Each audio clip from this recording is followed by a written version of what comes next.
and welcome back to the video lecture series of biology. Today we are going to discuss about monohybrid cross. All of us know that Mendel is known as the father of genetics, and he had discussed 7 contrasting traits. He took 7 contrasting traits of garden pea plant for his experiments. Okay, he used 7 different contrasting traits, which is the seed color, seed shape, flower color, flower position, pod color, pod shape. Okay, these were the different traits which Mendel selected for his various experiments. Okay, out of n number of experiments Mendel performed, the first experiment which Mendel performed was the monohybrid cross. Okay, monohybrid cross is a cross in which only one character is taken into consideration. Only one character is considered, which means he selected any one character and he tried to understand the pattern of inheritance in that one character which he chose. Okay, for this he selected pure breeding lines. For this he selected pure breeding lines. What do you mean by pure breeding lines? Pure breeding lines or pure breeding plants are those plants which generations after generations give one specific character without any change. Okay, if plant A is giving me tall character of the height for several generations, 5, 6, 10 generations, I will get only and only tall height. And vice versa, if it is short height for generations and generations, I am just getting short height. Okay, so such lines or such plants are known as pure breeding lines. For his experiment, he selected a homozygous tall plant and a homozygous short plant. Okay, he selected these 2 plants. One was homozygous tall and another one was homozygous short. And how did he start with the experiment?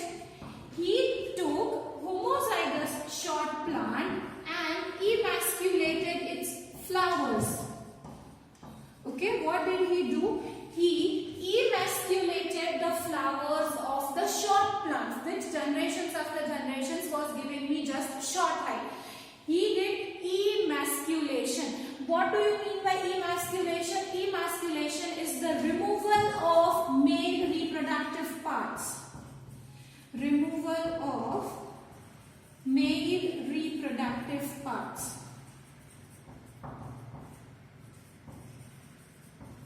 Okay, and from the homozygous tall plant, he took the pollen grains.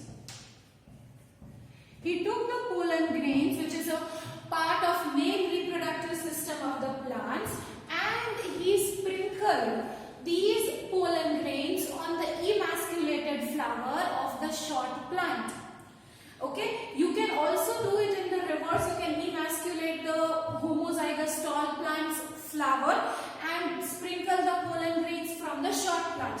Mendel did it in both the ways. He took a flower from the tall plant, he emasculated it and sprinkled pollen grains from the short one, as well as vice versa.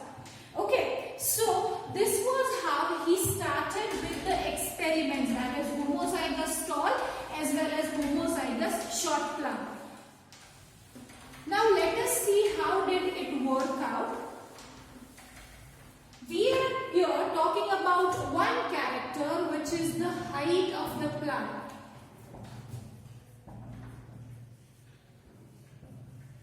Height of the plant can be in 2 different forms. Either a plant can be tall or the plant can be short. We know that the dominant characters are represented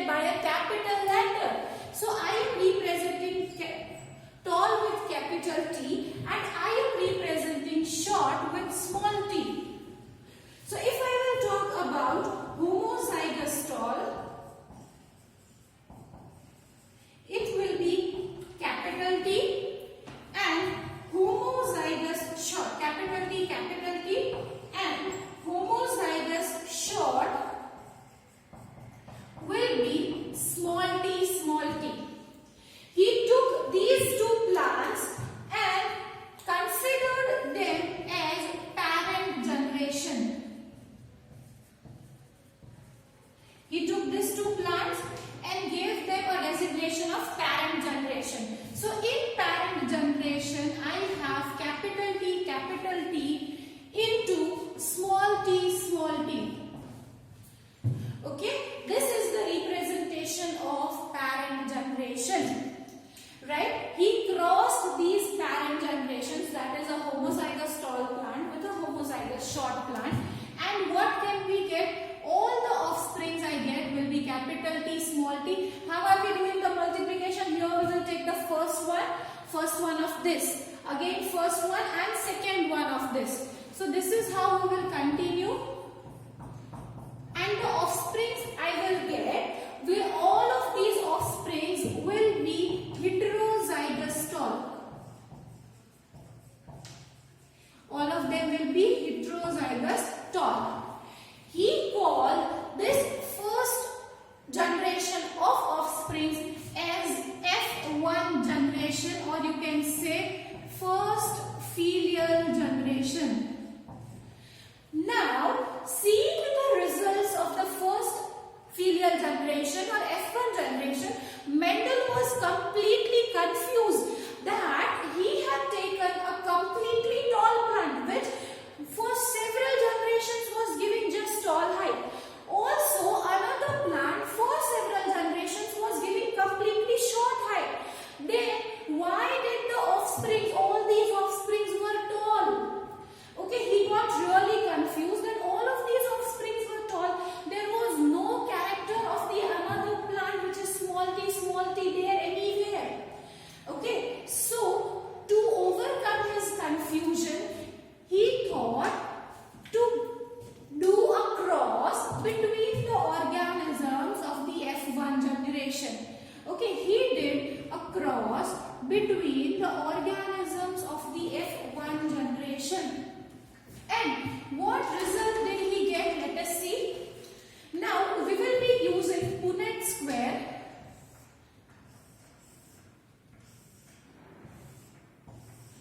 Okay. On one side of Punnett square, I will be writing this to capital T, small t, and here on another side also I will be writing a similar one. Right?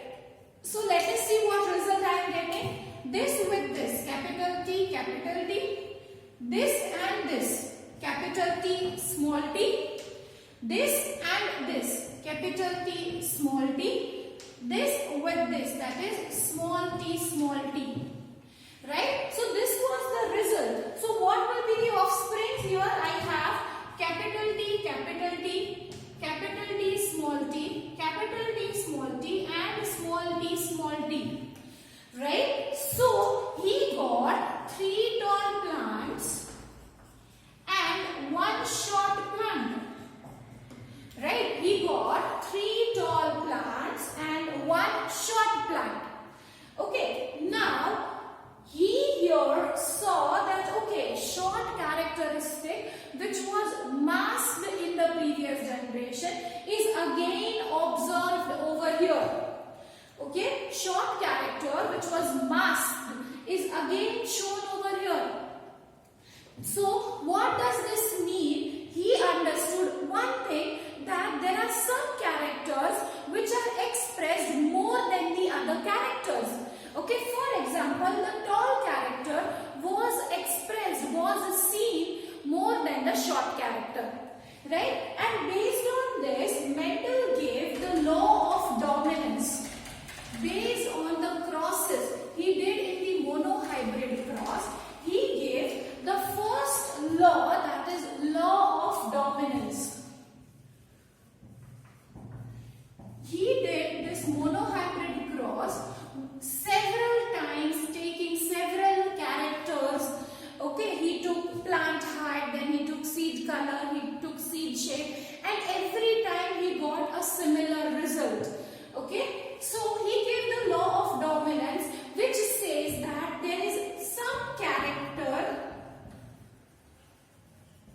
which is superior to other, which is superior to the other character. Okay, and this superior character is expressed more than one times in a generation, or it is expressed more times than the other character. Okay, so this was what he understood. Okay, now coming to here, capital T, capital T, capital T, small t, capital T, small t, and small t, small t. Okay, so here you can say that I have 3 tall and 1 short.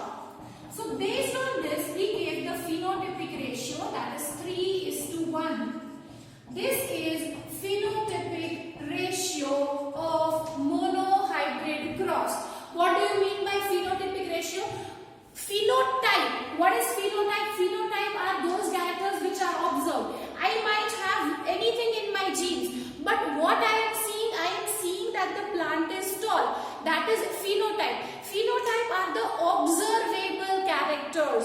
What characters are observed? What I am observing, that there are 3 tall plants and 1 short plant. Okay. Coming to genotypic ratio, how you will be seeing genotypic ratio? I have capital T, capital T, capital T, small t, capital T, small t, and small t, small t. So I have 1 homozygous dominant, 2 heterozygous, and 1 homozygous recessive. So the genotypic ratio of monohybrid cross will be 1:2:1. That is, 1 is homozygous dominant, 2 are heterozygous plants, and 1 is homozygous recessive. Okay, so that's all for the monohybrid cross. Please go through the board work once again so that it becomes completely clear in your